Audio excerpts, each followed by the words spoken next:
Well, good evening, everyone. And we're recording now on the Thursday, the 19th of December. It's just a week away to Christmas. And of course, we're discussing the hot topic of the last week or so, which is Judge Bradley's decision on just everything that we've feared about APRA. He's come out as a result of William Bay's court case. And that's the hot topic of conversation around the country at the moment. And we're discussing that from various angles yesterday, and it will be screened tonight while we're recording this. We had a panel on board of a couple of doctors from AMPS, namely Dr. Duncan Syme and also Dr. Julie Sladden.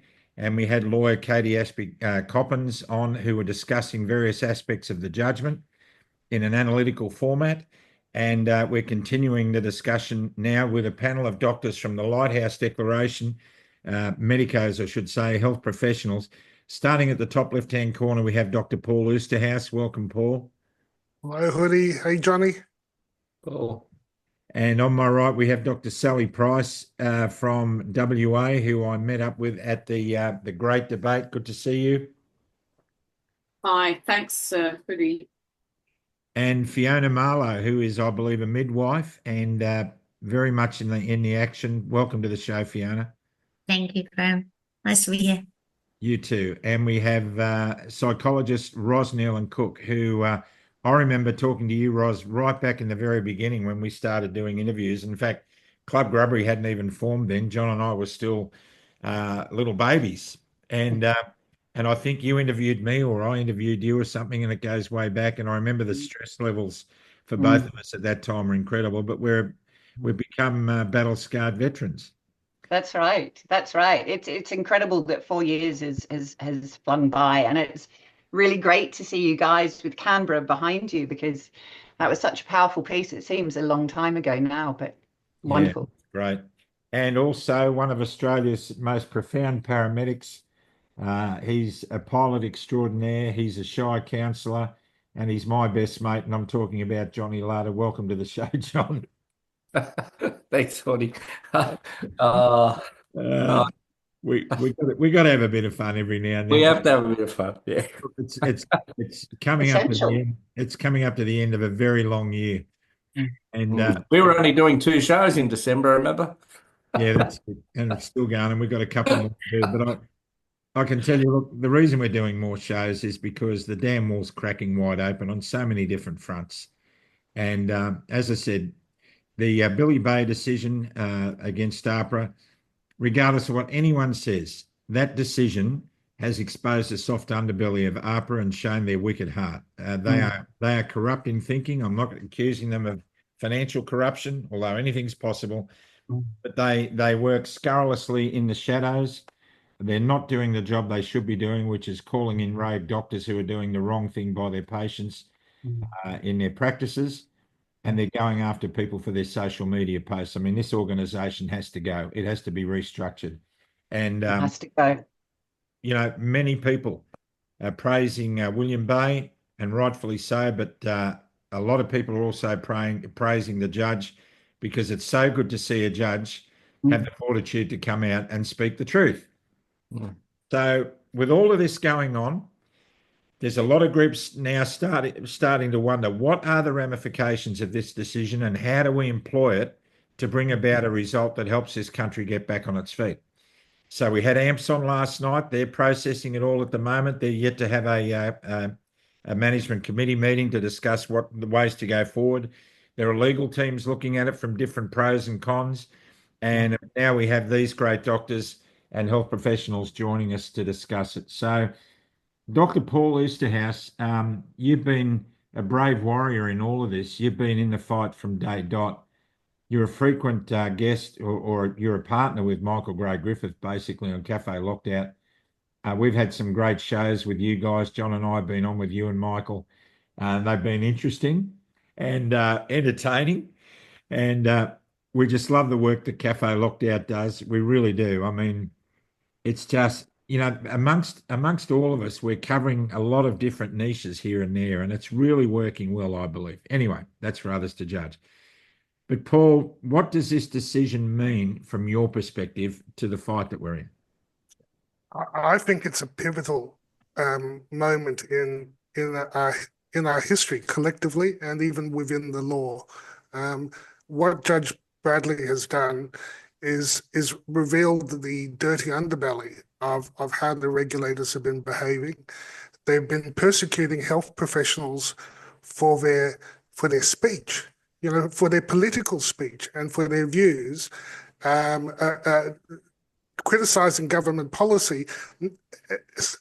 And I watched this in the last week with my Lee, and I watched it with myself. They come in with these huge dossiers of everything, and transcripts of every interview, probably this one as well. And it's nothing to do with patient care. It's nothing originally I was attacked for posts on Facebook, and even as you know, I took that to the Supreme Court. I did what Billy did in 2022 after they suspended me. I argued that they had acted beyond the bounds of their authority, that they were acting and Judge Bradley affirmed that. And then a year later, April last year, there was another anonymous complaint, completely vexatious, completely vague, but they gave me a notice to produce and said, you must respond to this. So I responded to it, and it was fascinating because according to the Medical Board of Australia, a practitioner can meet their obligations on social media if they abide with the Medical Board of Australia's Code of Conduct. And when you read the Code of Conduct, it is basically ethics. It's all the ethical principles that we have been describing in the Lighthouse Declaration. And what I did at the time was I went through all the different parts of the Code of Conduct that I believed I was affirming, and they let it go. But you see, so I think we've got regulators which are not following their statutory purpose. They've gone well beyond it. Justice Bradley has affirmed that Billy Bay standing up and yelling, these vaccines are killing you, wasn't breaching the Code of Conduct. That he was performing duties, and I can go through, all the different things. Informed consent, one of the key principles of the Lighthouse Declaration, is an ethical and an obligation under our Code of Conduct. Discussing adverse events is part of the Code of Conduct. Health advocacy is part of the Code of Conduct. You're supposed to do that as a professional and as a doctor. Talking about public health is part of the role of a doctor and a health professional. And discussing risk management, conflicts of interest, all of these things, and in particular with respect to these COVID synthetic gene injections. That Greg Hunt explained that this was the biggest trial in human history.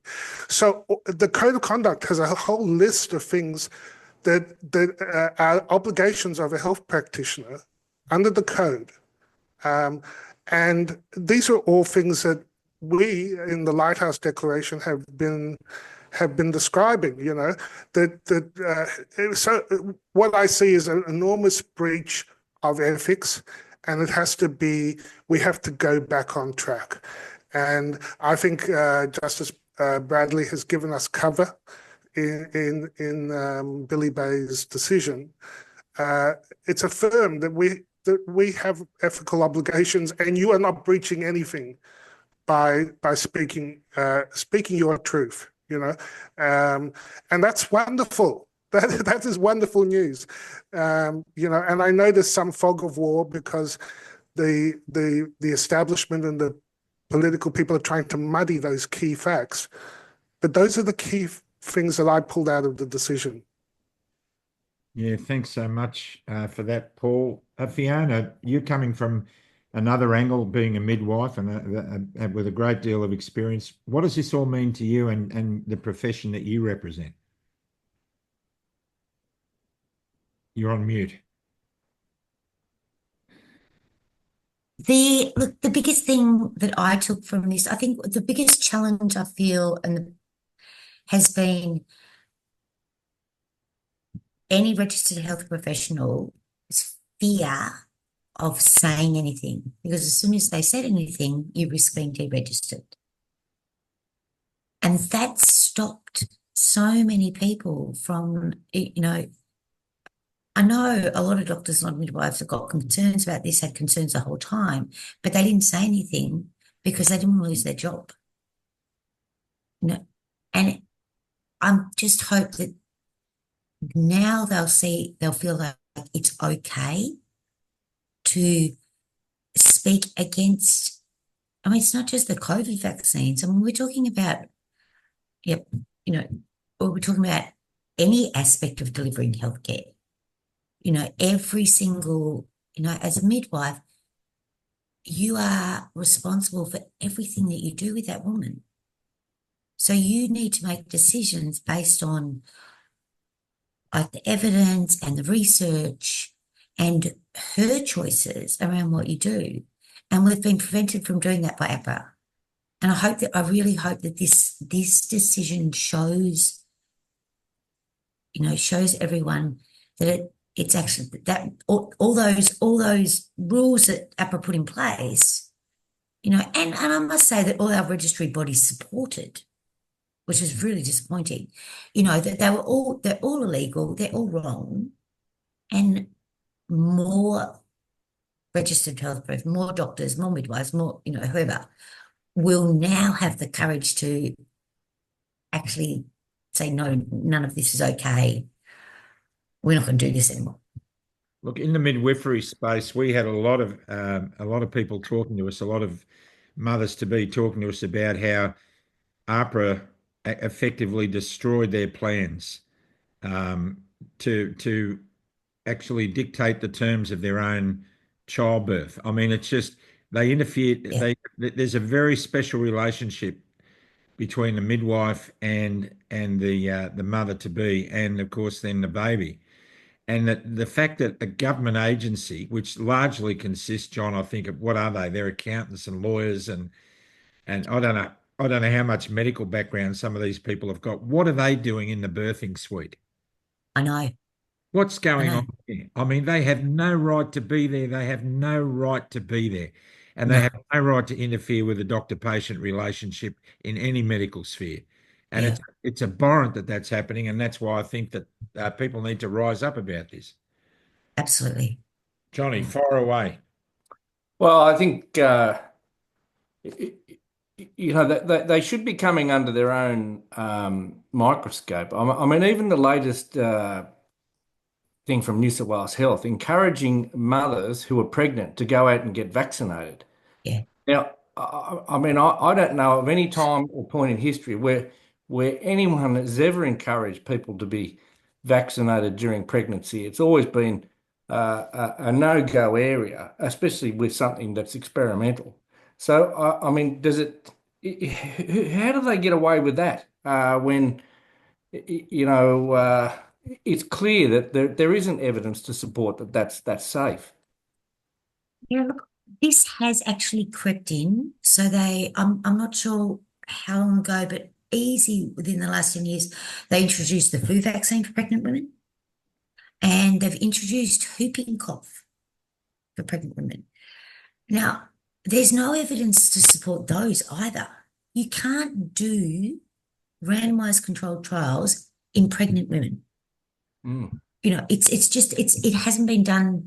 It hasn't been done for decades. Since thalidomide, that's when it really, really changed. And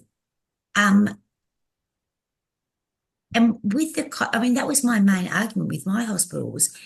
This COVID vaccine is new, it's untested. We can't repeat a mistake that we've already made, because with pregnancy and birth, you don't know the long-term outcomes. No. So any midwife who is given that they're responsible. But under APRA, if you stayed and worked, you were forced to tell women that they should get this, that it was safe and that it was effective, and you had to give it. You know, with absolutely no evidence. Yeah. But Rand's COG are fundamentally involved here. You know, Rand's COG still are recommending this with so much evidence that it has caused incredible harm. So it's like it's Rand's COG.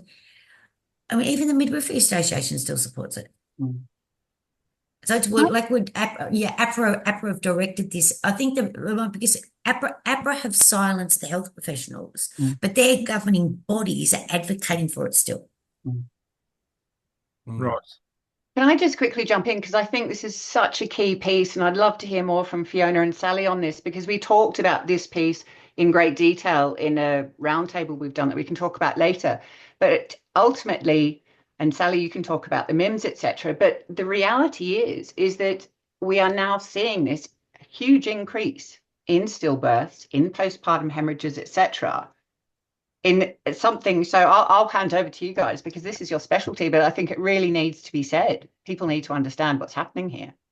So, I mean, it was in the original Pfizer papers. So the Pfizer papers that were hushed up and Pfizer tried to hide for 75 years, as we all know, you know, the effect on women in terms of hormonal problems, in terms of infertility, and then miscarriages, and then neonatal deaths. And then if the kids did survive, like the hideousness with their immune systems as well, because people still come to me. I still hear all these stories, even though I'm not currently practicing.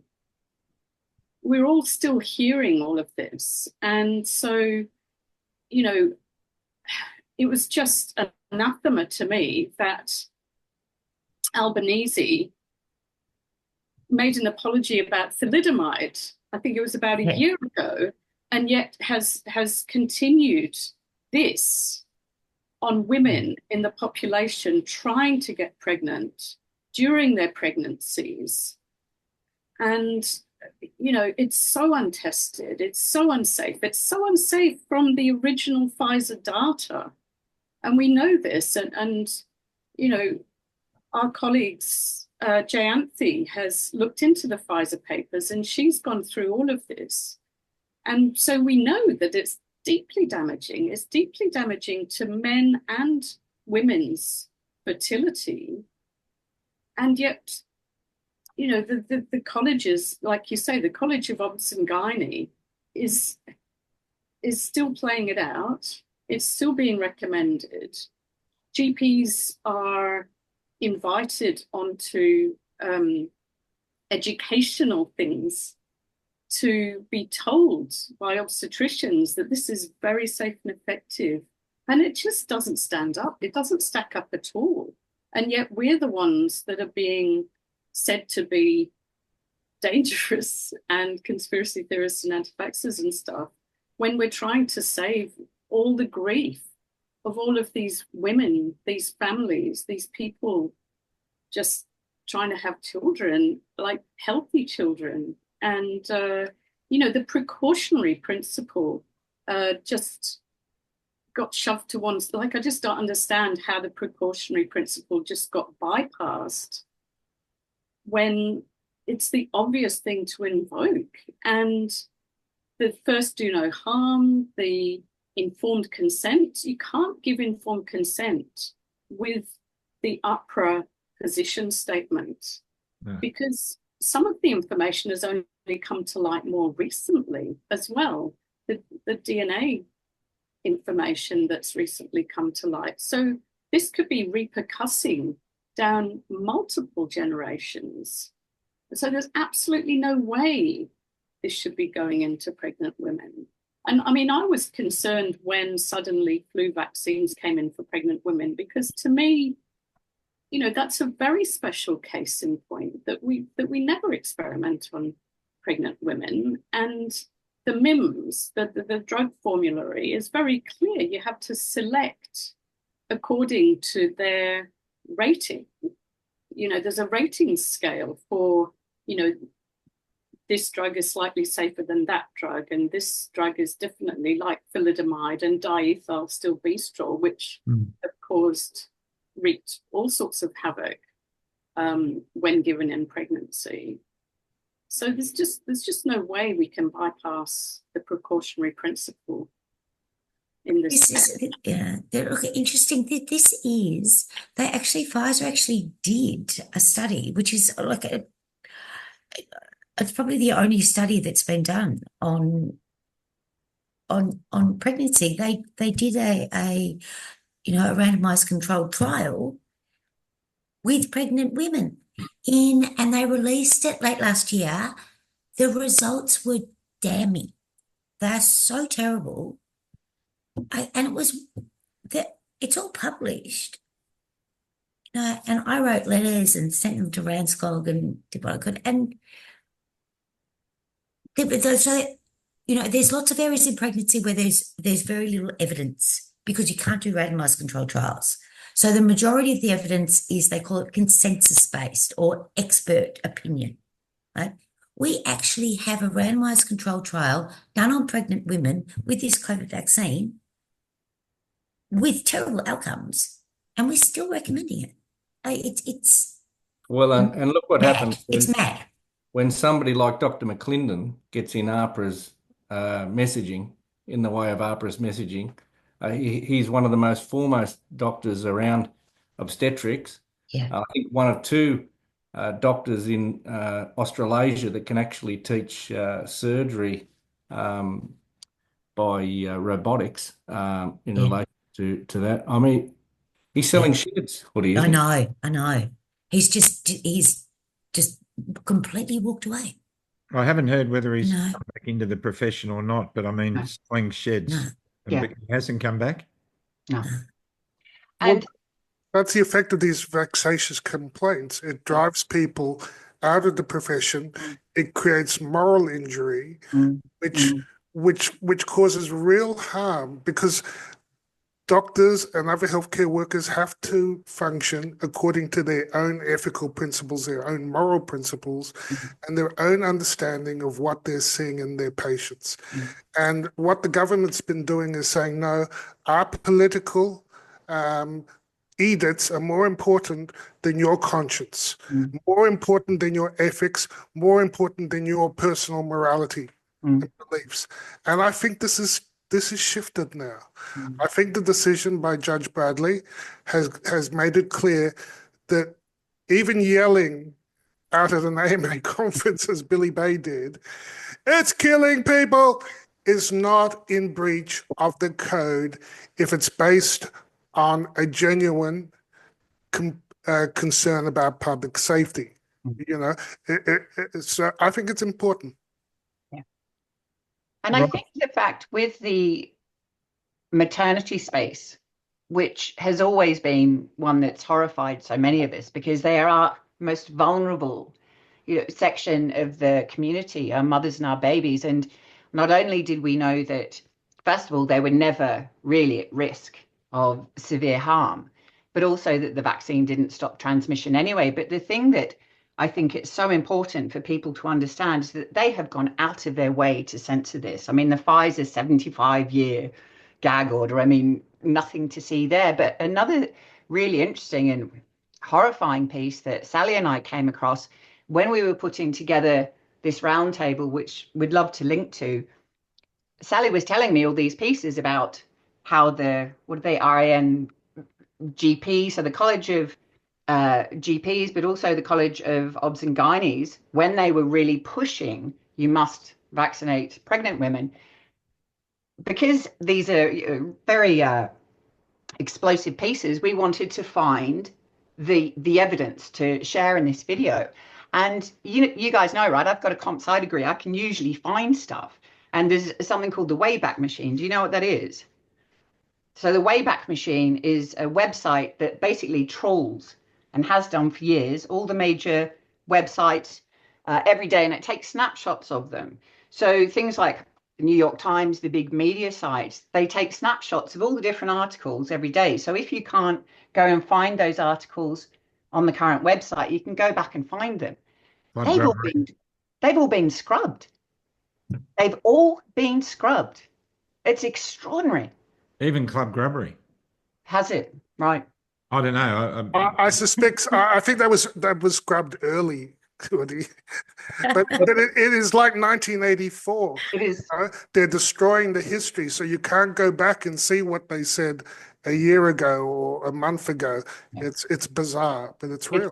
It's really troubling. And so we had the gag orders in Australia, but actually a lot of the other countries had similar things. So we were trying to find those so we could show them. They're all gone. They're all gone. And so thankfully people have saved PDFs, etc. But I really encourage anyone, if you see these articles on websites, take a screenshot, get the PDF, because they've all been cleaned. All the major newspapers, all those horrific things. We were looking for the sort of instances where they were saying, I don't know, all the anti-vaxxers need to go to concentration camps, or all the anti-vaxxers, this, that, and the other. That's all gone. But it's comparative, isn't it? It's comparative to what they're doing when they're wreaking havoc on the profession, because people like Paul, Fiona, you, Roz, and me, we've been around a while and we've seen so much stuff, and we remember how it used to be. We remember that you don't experiment on pregnant women, and we remember that, you know, there's a grading, and we remember thalidomide, and we remember diestrol, stilbestrol, DES, which causes problems in the offspring. So, you know, by morally injuring us all, and so that we leave the profession and we're not there to bring our experience, we're no longer there to bring our Wayback Machine, we're no longer there to talk about all the things that we know from our seniority and our experience. And that's how, you know, things gradually get weeded out. Like they've flooded Australia with health professionals from other countries who are here to make money to send back home, or, you know, whatever. They're, you know, there's a lot of younger and less experienced people in the system now who just don't know what we know. And maybe they're not so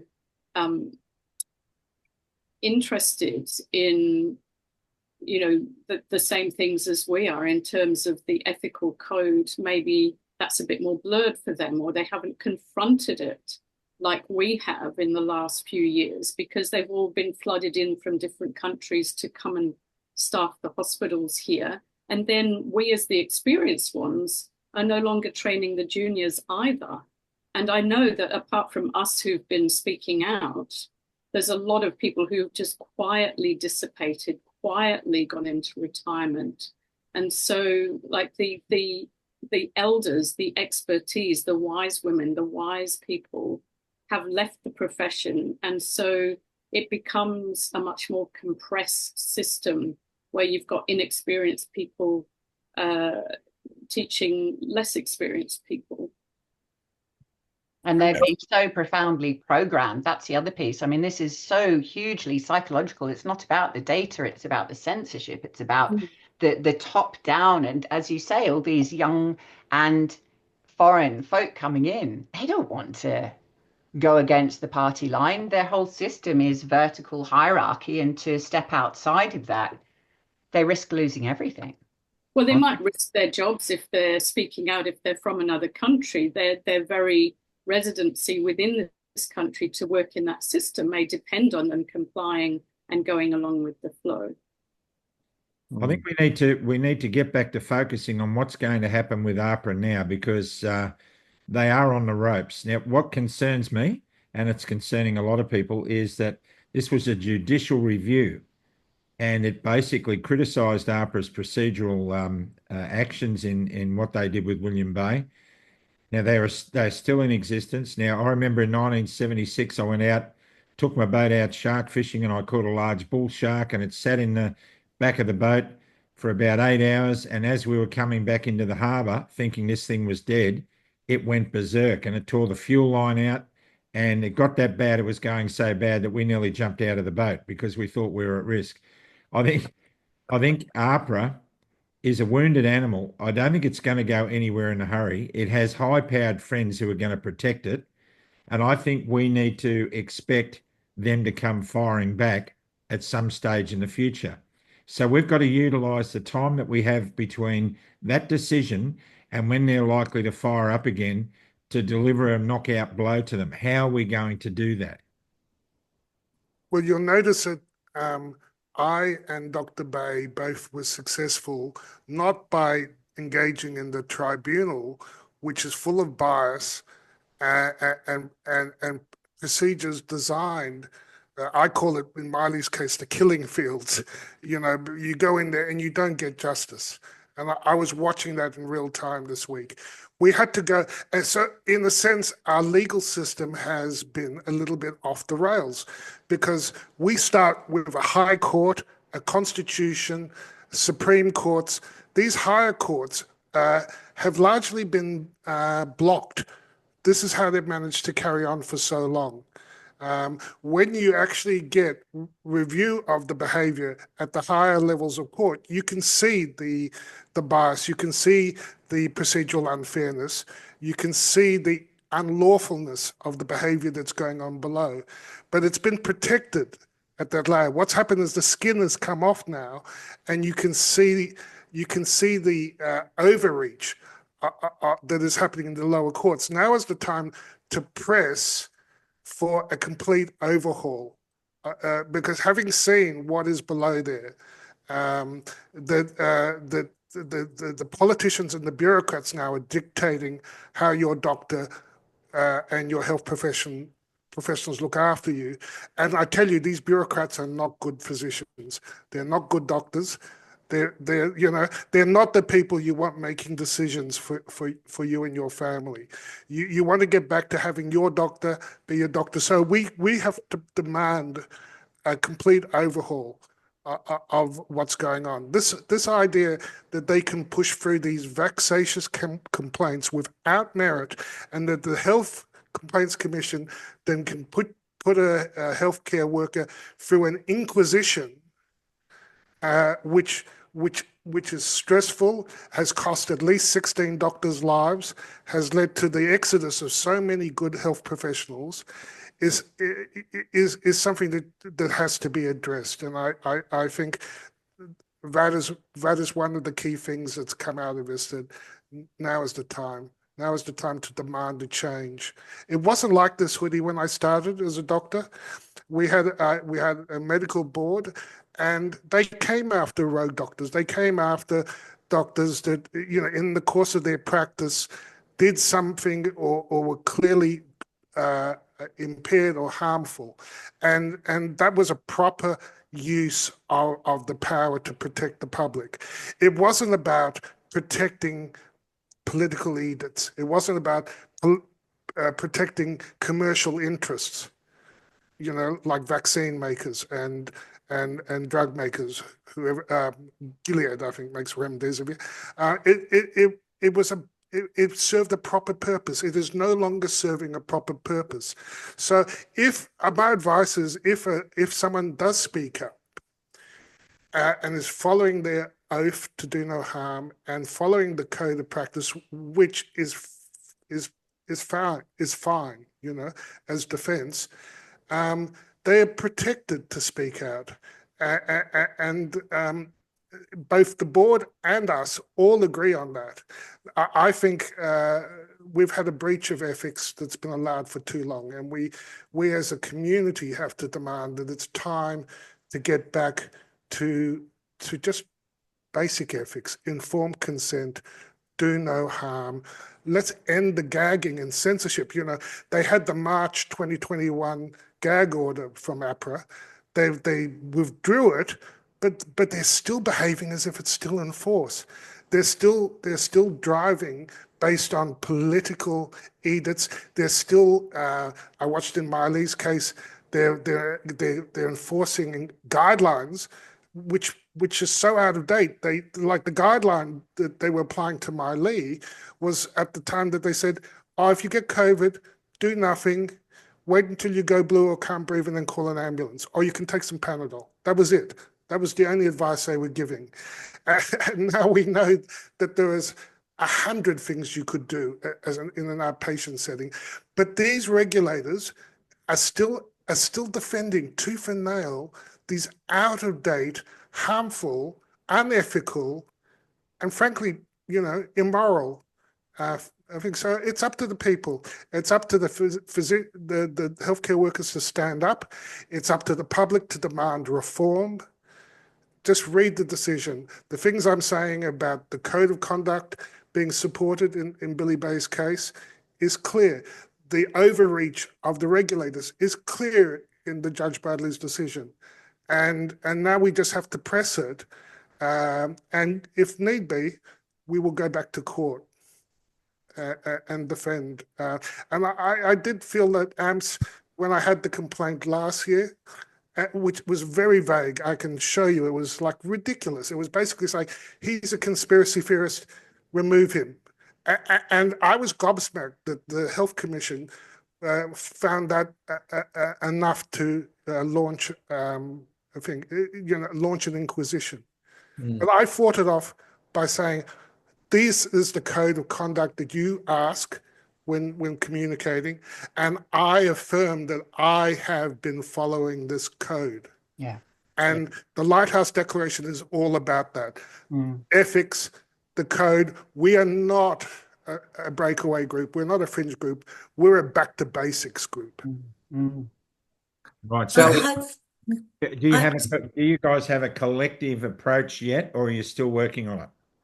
I think there's still a number of doctors that are still entangled in court cases that are yet to come. Is that right, Paul? There's still Mark Hobart. Lee's thing hasn't concluded. I think there's still Valerie Pierce. I'm not sure. Many others around the world, right? In sort of identical situations. Yeah.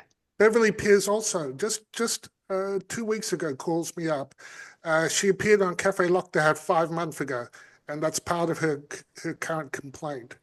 This has nothing to do with her practice as a doctor, in the same way that Lee and William Bay's complaint wasn't about their practice. They have to get out of censoring, every communication on social media and get back to their real job under the statutes, which is to protect the public. And you don't protect the public by watching every word a health profession says on social media. They are terribly over their skis.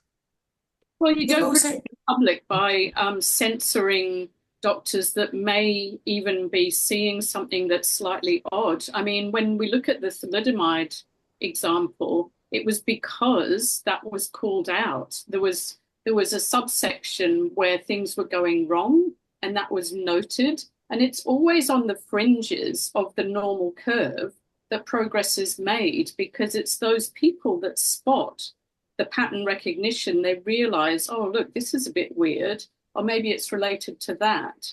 And it's those fringes where we need to have a respectful discussion and learning, which is what we've usually done in science and in medicine. Well, look, ultimately, you're like a passenger on a plane. It doesn't matter whether you're flying it or whether you're down the back or whether you're the hostess, serving some food or drinks.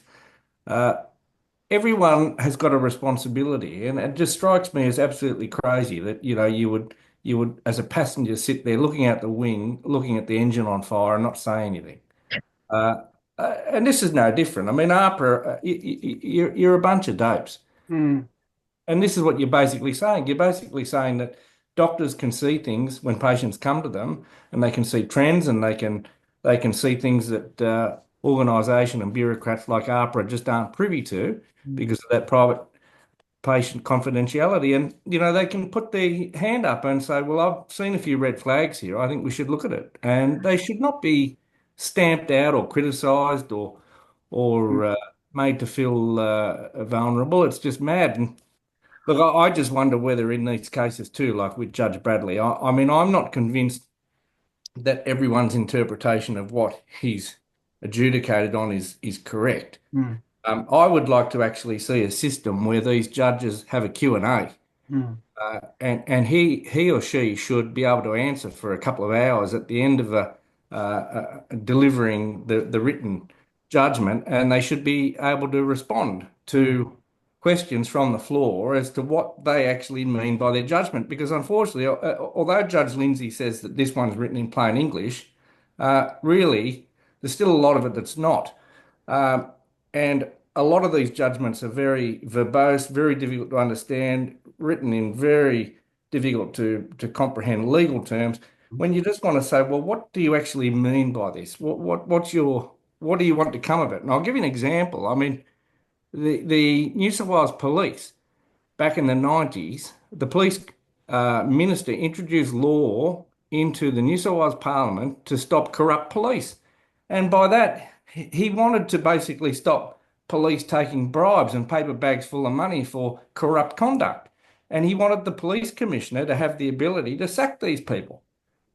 And in the second reading of that legislation in Parliament, the minister made it very clear that this legislation being introduced was very powerful, and he didn't want it abused. And I'm sure when he put that legislation through and it was voted on, he didn't ever think that in 25, 30 years' time that the police commissioner was going to be sacking police officers in New South Wales for refusing to take a vaccine and calling it misconduct.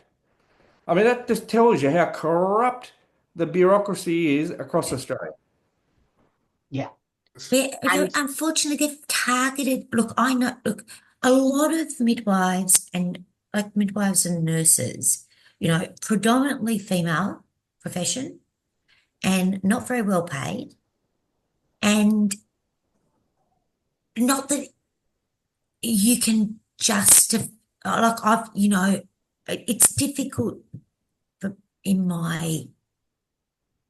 me to justify that you would ever do something to keep your job and to keep your house, or in this case when you knew there's potentially such terrible outcomes, but they are very vulnerable financially. So I think a very clear message can be sent from this judgment, not about all the legal stuff and about APRA and all the complexities around that, but just that it is now safe to speak, because that's the predominant thing that I've seen, that they've stopped with this. Health professionals have not felt safe to speak because they'll lose their job. They can't afford to lose their job because then they'll lose their house, they can't feed their kids, blah, blah, blah, blah, blah. And finally, hopefully they'll see that they are safe to speak. And as soon as they start speaking, there goes APRA. Yes. Like, not only does there go these stupid rules around, lack of informed consent and vaccines being forced on everyone, there goes APRA, because they will not have the support of all the people who are under their power. Yeah. Yeah. And I think it's so important for people to understand that these guys are all playing by a psychological playbook, because they know that people are terrified of losing their jobs, in those sort of Maslowian terms. In the same way with the injections, the threat of losing your home is one of the biggest existential threats you can face. And that's sort of what they did early with Paul, Rob, myself, a few others. They came after us so hard and so publicly that they knew everyone else would be too frightened to speak out. And now we're in this situation. And what's really, I'm so happy to see, is that and people have sent me these, and I can only speak for the psychologists, in some of these psychologist forums where they've not engaged at all, they're really excited about the Billy Bay outcome, because finally they're admitting how horrified they've been watching all of this, but they've sat there and said nothing. And what we need is people to come together and have the confidence to be able to stand up. And please reach out to us. We're here. We've got tens of thousands of people, vast numbers of health professionals who are all seeing what's going on. So they do have a safe landing place. but it's time to move beyond spectating. We need you guys. We've been at this front line, all of us, for so long, and it's time to stand up and start speaking the truth. Particularly for moving forward, because as you say, at the end of the tipping point piece that we kind of put together, we need all hands on deck to try and deal with the attrition and mitigate what can be mitigated at this point as well. That's right. Because we know we have major insults to fertility. I mean, that's massive for anyone. If we're looking at impacts on menstruation, impacts on fertility, we need the best medical minds on board to stop hiding and pretending this isn't going on. Same with the vaccine injuries, and come together so that they can start working out how we can move forward, how we can help. Can I say something that isn't controversial? That what's happened over the last 4 years has eroded the trust in the health profession. It has eroded the trust in doctors, and it has eroded trust in the legal profession. And honestly, I didn't know that Dr. Bay could get justice. The fact that he could suggests that they're beginning to realize that they have to address the damage that they've done reputationally to the whole class of experts, and the legal profession and the medical profession and other parts of our society together. So I see this as a first step in rebuilding the trust, but they have more steps to do, and we have to continue to put pressure on them to say, no, we need more. And that will happen if enough voices speak honestly, according to their conscience and belief. They shouldn't allow intimidation anymore. And I can tell you that AMPS was a great help for me a year and a half ago when I had to deal with the vexatious nonsense complaint that they did. But I think the world has changed. I've been waiting for this. I've been waiting because I think the mere fact that the judgment happened reflects a shift in the society and in the minds of the judiciary as well. They're seeing that there is a problem. He called it out. Judge Berkeley definitely called it out. He said, there's a problem here. So we have to address it. I think we need to reassure doctors who are maybe watching this thinking, maybe I should speak out. You mentioned AMPS, the Australian Medical Professionals Society. They've got upwards, I think, towards 1,000 members now. You do have a safe place to go if you want to speak out. So we strongly recommend that you contact AMPS, the Australian Medical Professionals Society, and join their ranks. Get on board with them because there's a large number. And we know the tipping point for cultural change is 20%. When you win 20% of the population over, you get a tipping point. That's the 100th monkey syndrome. So when we can get 20% of doctors in Australia on board with AMPS, then AMPS is going to be a power to be reckoned with. It's going to knock the AMA right out of the park, and AHPRA as well. So I encourage every one of you to get on board with these doctors and AMPS and then speak out in strength. And remember Paul speaks about Hippocratic Oath, but in our roundtable, we talk every health professional, whether they have a Hippocratic Oath, they have their ethical guidelines, and ultimately all of us have a duty of care to our patients and to our clients. And the gag orders that came in blocked that. Whether it was the Hippocratic Oath, the ethical guidelines, we also all have mandatory reporting obligations that are at law superior to those gag orders. So it is time for people to speak out. And we know it is frightening, but there are such large numbers of us that are all censored. You're not seeing it in the media, but do reach out. We're here, and AMPS are. There's many groups around the world. Come and speak to us. Well, we've got to wrap this up, guys. We've got 3 or 4 minutes left. So final comments, brief comments from each of you. Well, Well, I think it's really vital for health professionals, as we say, to revisit our ethical guidelines, consider precautionary principle consider first do no harm, consider that coercion is not consent, consider informed consent, consider confidentiality in protecting the doctor-patient relationship. And really, when you revisit all of that, then consider every action that you're taking if you're still in practice. Because, you know, Scott Morrison didn't set up any kind of barrier to being, you know, being made negligent in the law for providing some of these substances to people. So all doctors are individually potentially, you know, at risk there. So joining AMPS is a major factor to be protected there, I suspect. Thanks, Sally. Paul? Well, thanks for having us on, Hoody. The Lighthouse Declaration was set up with just some basic principles of ethics.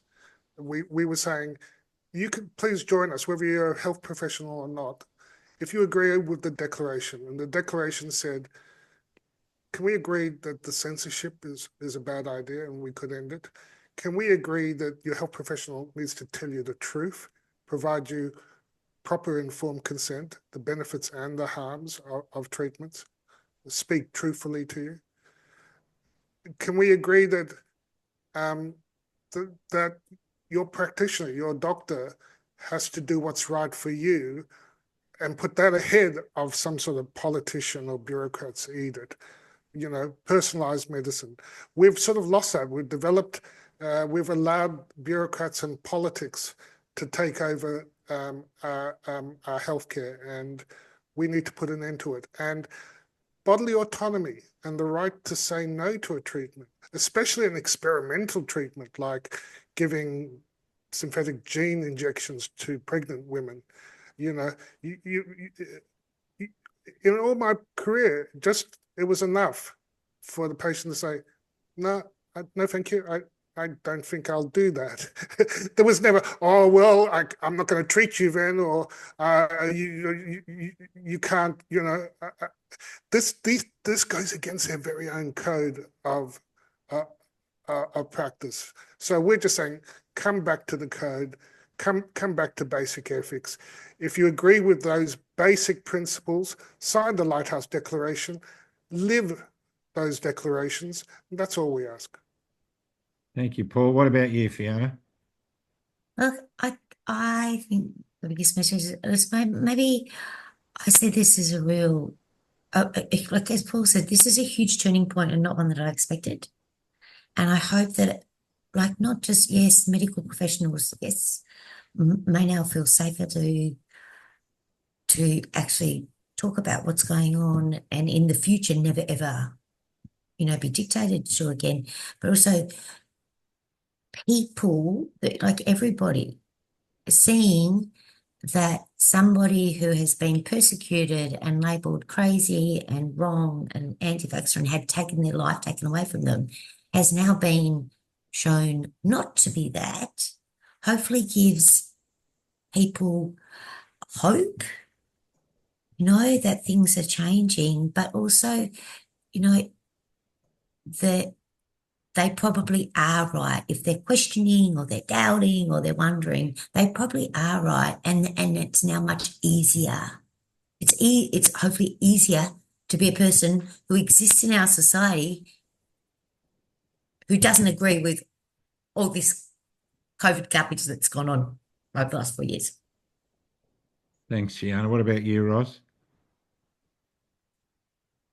Take a look at our website. We've got a lot of resources on there now. If you're unsure, take a look and go and do your sort of own research. I mean, this really is a piece that psychologically, we can't just give data to people and change people's minds. We can start them off and they can go out and begin that journey. I would encourage, and if we can put on a link, please, Hoodie, we did do a roundtable with a couple of our international lighthouse keepers that we put out about a month ago that really delves into all of these different issues. And I'd encourage everyone to take a look at that and, yeah, sign the declaration. It's all about, this is a PSYOP. This is all about group safety and numbers. And the more people that come together and say no, the faster we can get out of this mess. Well, send us the link, and we'll put the link on the post. Mm. And I think John is one of Australia's best barristers. I think you have an opportunity to say something as well. So, Well, Hoodie, all I would say is everyone needs to sorry. I said barrister. I meant barista. barista. Sorry, Johnny. Sorry. You make a good coffee, but anyhow, I do make a good coffee. But listen, I will give you a bit of advice. I'm going to give you a bit of homework. I think this APRA needs a follow-up. So I'd be ringing them. Everyone needs to ring them, like we bombarded these grubs over the misinformation bill. 1300 419 495. Give them a ring and get everyone to tell them how abhorrent their behaviour was that's now been highlighted by Justice Bradley, and how disgusted you are with them, and then follow it up with an email and CC it to your local member and anyone else you want to send it to, your local media outlets. Do a bit of homework, might take you 5 minutes, but there's a contact thing in there for APRA. So if you go to www.apra.gov.au, there's a contact thing there. Just click on the link and you can email them.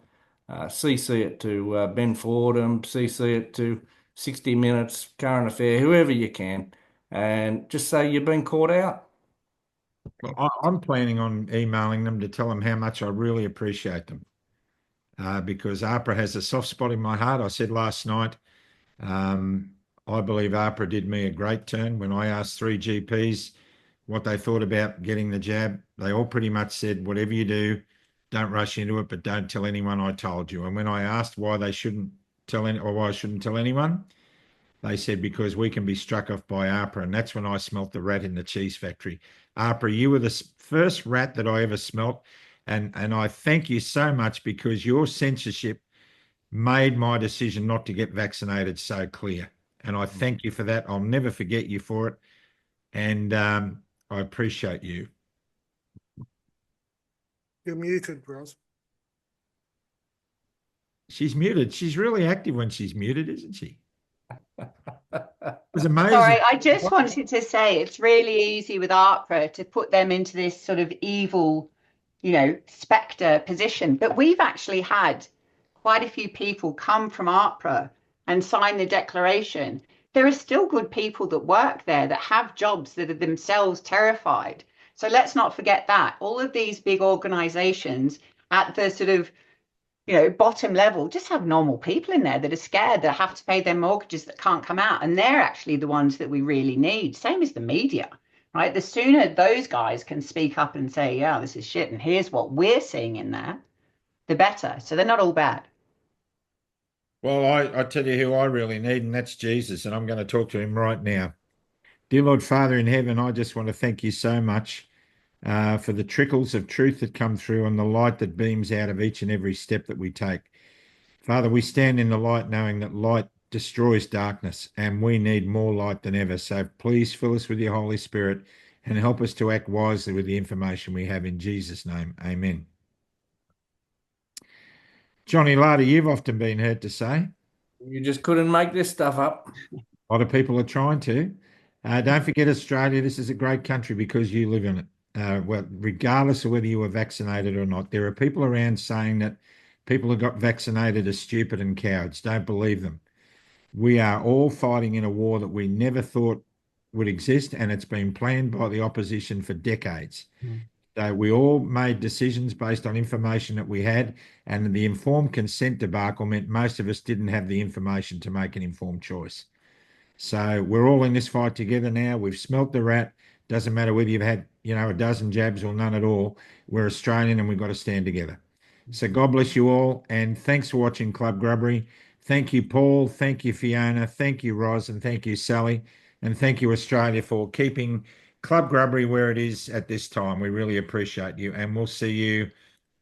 I'd love to say early next year, John, but I think we've got a couple more interviews. God bless you all. Bye for now.